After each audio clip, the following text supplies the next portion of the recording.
We believe this is a sham impeachment. This is just the only thing that binds Republicans together is, impeachments and censures. They don't want to do anything else. And so this is something that brings them all together. This is something that is reserved. It's been done, once over the last, 100 years. High crimes and misdemeanors is a pretty high threshold when it comes to impeachments. This Congress and our Democratic caucus has spent some time talking about this issue. This is not just an academic exercise for those of us who lived through the Trump years, clearly. But to do that for a cabinet official is unprecedented. If we're serious about border security, if we're serious about immigration reform, there are ways and outlets to do that.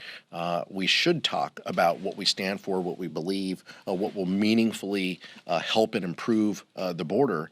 But that is completely different than sham impeachments. MAGA Republicans in the House and Senate are walking away from a bipartisan deal that would strengthen border security, support Israel, and help Ukraine stop Putin's march through Europe, because Donald Trump ordered them to do so. In a shameful display of partisanship, they are abdicating their responsibility to solve problems on behalf of the American people. Even Mitch McConnell has surrendered to Vladimir Putin, and he's surrendered to Donald Trump. It is completely absurd for a number of Republicans to be opposed to a bill they have not seen.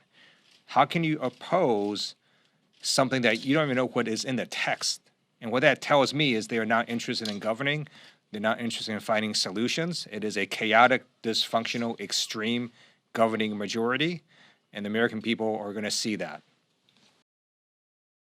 We support surging resources through the President's National Security Supplemental to Customs and Border Patrol. We support surging resources to ICE. We support hiring more agents down at the border. We also support the rule of law. And we think that these things are not opposed to each other. So we want to see exactly what the legislation says with respect to asylum and with respect to some of the other changes that they have.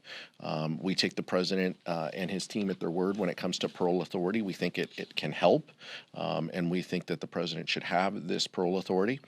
Those are things that unite the Democratic caucus, and those are things that we're pleased to support.